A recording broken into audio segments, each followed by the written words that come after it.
It started with the silence, not the kind that calms a room, but the kind that makes you look over your shoulder. Jaden Thomas, 17 years old, walked into the luxury boutique like he'd rehearsed it in his head 100 times. Shoulders back, hands out of his pockets, head up, but not too up. Just enough to show he belonged, or was trying to. It was the kind of store people whispered about, where watches cost more than cars, where security guards dressed sharper than lawyers, where everything gleamed, not because it was clean, but because it was untouchable. Jaden had walked past that store on Fifth Avenue every day on his way to school. Every day he looked through the window, watching the mannequins posed like royalty in suits he couldn't pronounce the names of. Until today. Today, he'd made a decision. He had saved up all summer. 2 part-time jobs, early mornings, late nights. Not a cent spent on games or fast food or movies with friends. All for one thing: to buy his mother the watch she always dreamed of. He stepped inside. Immediately, the air shifted. The scent of leather, perfume, power, music playing so low it was barely a hum. The woman behind the counter looked up. Blonde, sleek, eyes sharp. She didn't smile. Neither did the man folding scarves by the window. He stiffened, eyes narrowing. Jaden nodded politely. "Hi." No response. He stepped farther in, letting his eyes scan the displays. Watches glimmered under glass domes like treasures from a temple. His heart thudded. He knew exactly which model he was looking for. He'd memorized it online. He approached the case. A black and gold women's watch sat in the center. Graceful, elegant, exactly his mother's style. He knelt slightly to get a better look. And that's when he heard it. A voice behind him. Not loud, not aggressive, but cutting. "Can I help you with something specific?" Jaden turned. It was the blonde woman. Her arms were crossed now. Her voice had that tone, polite, but sharp enough to slice skin. "Yes," he said calmly. "I'm looking at this watch. I'd like to see it up close." She arched a brow. "That's a $4,800 timepiece." Jaden nodded. "I know." A pause, then a tight smile. "Do you have an appointment?" He blinked. "Do I need one?" For pieces in that price range, we ask that customers, serious customers, call ahead. Jaden's stomach dropped. "I've been saving up. I'm not here to look around." The man by the scarves stepped closer. "We've had issues before," he said, not looking at Jaden directly. "We like to protect the merchandise." Jaden's hands curled at his sides. "I didn't touch anything." "Of course," the woman said. "We just have protocol. If you're not purchasing today, we'll have to ask you to step out." People were watching now. A couple near the door paused mid-conversation. A man in a tailored coat turned with raised brows. The security guard shifted his stance. Jaden felt his ears burn. "I have the money." The woman tilted her head, lips pursed. "That's fine, but this isn't the place for window shopping." And then, louder, for everyone to hear, she said, "I'm going to have to ask you to leave." The silence was loud now. Jaden stood frozen, feeling every pair of eyes in the boutique burning through his skin. He wasn't yelling. He wasn't resisting. He wasn't doing anything wrong. But somehow, he was already guilty. That was the part that cut the deepest. He stared at the saleswoman, her hand already gesturing toward the glass door. Her expression never broke, as if this wasn't the first time she'd done this, as if she expected compliance like it was policy. The security guard moved closer. "I said I'm going to have to ask you to leave," she repeated, louder this time. "We don't tolerate loitering." A customer near the scarves muttered under his breath, "What a joke," shaking his head in disgust, but Jaden wasn't sure if the comment was meant for him or the situation. Another shopper, a young woman in a gray coat, stepped forward slightly. "Excuse me," she said carefully to the saleswoman. "He didn't do anything." The blonde didn't even look at her. "Please, continue shopping, ma'am." Jaden's throat tightened. The watch. His mom's face when she opened the box. All the mornings he'd gotten up at 5 a.m. to mop floors. The days of skipping lunch to save $5. The aching feet. The long shifts. The focus. He wasn't just trying to buy a watch. He was trying to matter. And now they were throwing him out like he was invisible. He took one step back, then another, trying to swallow the heat rising in his chest. He wouldn't cry, not here, not in front of them. But before he could reach the door, it opened, and the room shifted. In walked a man in a navy wool coat, tall, broad-shouldered, with gray temples, a smooth gait, and presence that made even the security guard subtly straighten his posture. Sharp eyes behind silver-rimmed glasses scanned the room, clocking every detail in seconds. He was older, imposing, confident. The kind of man who didn't need to speak to control a room. The saleswoman froze. "Mr. Hampton?" The room stiffened. Jaden didn't recognize him, but everyone else clearly did. The man stepped in farther, calmly, scanning the space, then locking eyes with Jaden. He frowned, and then, his voice deep, commanding, with just a trace of disbelief. "Jaden?" Jaden blinked. Yes?" The man turned slowly toward the saleswoman.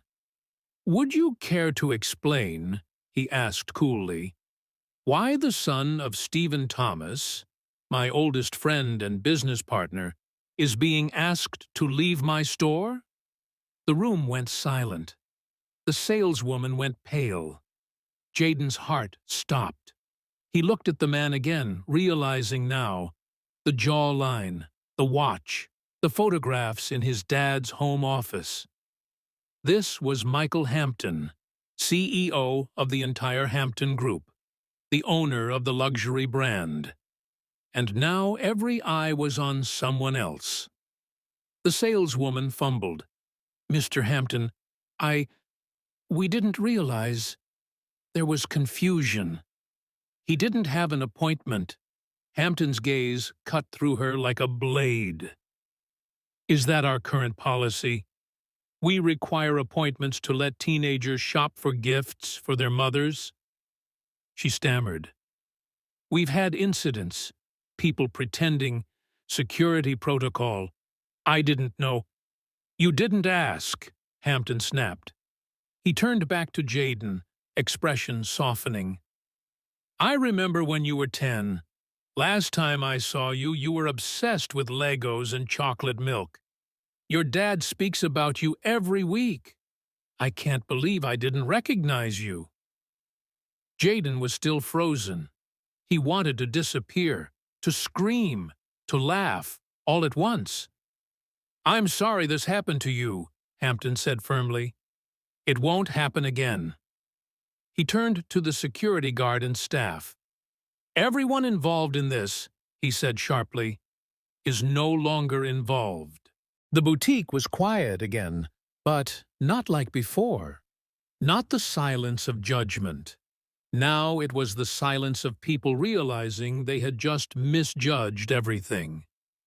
The security guard looked down. The saleswoman was already being pulled aside by another manager.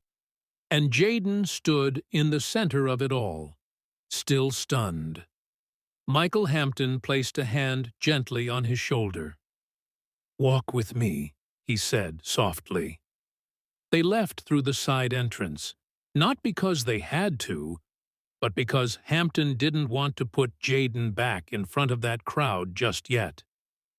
The moment the door closed behind them, Jayden let out a breath he didn't know he was holding. "I didn't know who you were," he said finally. Hampton smiled. "That's exactly why I respect you more." They sat on a bench outside, under the soft hum of city traffic. The air was cool and honest. "I didn't come here expecting anything," Jayden said.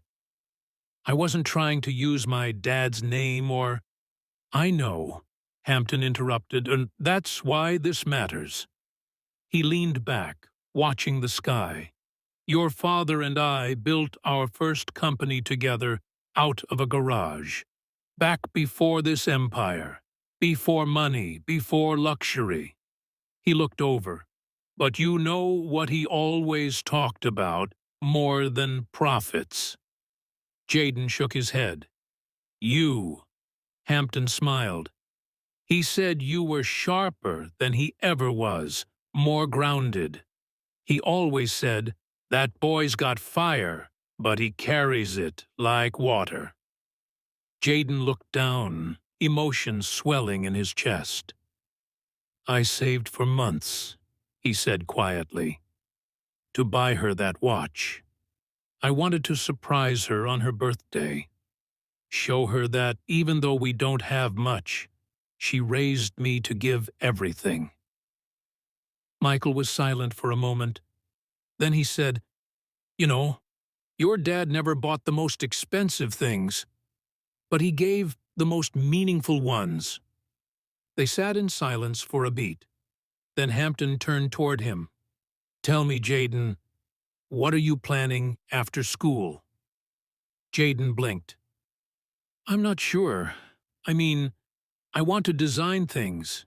Fashion, maybe. I sketch a lot. But I don't know if I can afford college. I was thinking trade school, get a job, help out my mom." Hampton looked intrigued. "You sketch?" Jayden nodded.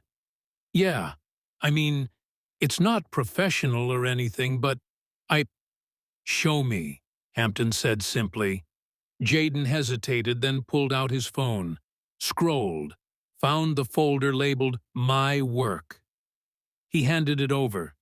Hampton scrolled slowly, quietly, expression unreadable. Then a nod, a longer pause. "This," he said, pointing to one design, "is better than half of what's on my runways next season." Jayden blinked. "You're just being nice." Hampton shook his head. "No, I'm being honest. And I don't say that often." He leaned forward. "Come intern with me." Jayden stared at him, stunned. "What?" "2 months, paid. You'll shadow our creative team, learn how we run things. And maybe, just maybe, we'll build something." Jayden's voice was barely above a whisper. "Why, Miss?" Hampton smiled. "Because you have talent. Because you have integrity. Because you walked into that store thinking about your mom, not yourself." He stood. "And because I believe in giving doors to the people who usually get shown walls." Jayden didn't sleep much that night. Not because he was anxious, but because everything inside him was awake for the first time. His thoughts pulsed with designs, fabrics, patterns he wanted to sketch. Not for fame, not for likes, for meaning. The internship offer replayed in his mind like music. 2 months, paid. Learn how we run things, build something. He wasn't even sure how to tell his mom. So, he didn't. Not yet. Instead, he focused on the original mission, that watch. He returned to the boutique the next day, alone, no suit, no security guard, no CEO beside him. But this time, when he entered, everything was different. A new employee greeted him, nervous, respectful. "Welcome, sir. Can I assist you?" Jaden smiled. "Yes, I'm here to pick up something." The woman behind the counter brought out the box, wrapped in navy paper with gold trim. "The order has already been approved and paid for," she added, lowering her voice. "Mr. Hampton said it was his apology." Jaden paused. "No, I'll pay for it. That's the point." She hesitated. "Sir?" He pulled a thick envelope from his coat. His own savings. Every dollar he'd worked for. "Apply this toward the cost," he said. "And the rest, donate it to a program for young artists who don't get chances like I just did." The woman nodded slowly, blinking fast. "Of course." Jaden tucked the watch box into his backpack and left with a calm in his chest he hadn't felt in years. That evening, his mom came home late from her second job. Tired, sore, still managing a smile. She saw the box on the kitchen table and frowned. "Jaden?" He stood near the sink, suddenly nervous. "I wanted to do something," he said. "For everything. For you always believing in me." She opened the box slowly. The moment she saw it, she gasped. Her hand flew to her mouth. "Jaden," she whispered.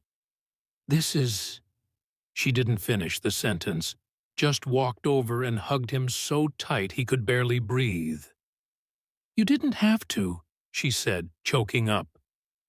"I did," he whispered back. "Because I see you." 2 weeks later, he started the internship. The first day, he was handed a badge. His name printed in bold. Underneath, Creative Intern. Hampton Design Lab. He stepped into a room where models towered. Designers whispered in French, and vision boards covered the walls like murals of madness. And for a moment, just a moment, he thought, maybe I'm not ready. But then he remembered the boutique, the stairs, the protocol, the voice telling him to leave, and the man who turned that voice into silence. He straightened his back, walked in, and never looked back. 6 months later, the Hampton Fall collection debuted with a new capsule line titled Unwritten Rules. The final piece? A unisex trench coat. Sleek, functional, iconic. Designed by Jaden Thomas. Inspired by a boy who walked into the wrong room, only to realize it was exactly where he needed to be. We live in a world where people will judge you before you speak, where your skin, your age, your clothes can become barriers, where no comes before hello. But remember this, sometimes the doors you're told not to touch are the ones you were born to open. And when you get through, don't just walk in. Hold the door for the next kid who looks like you. Subscribe our channel and check other videos.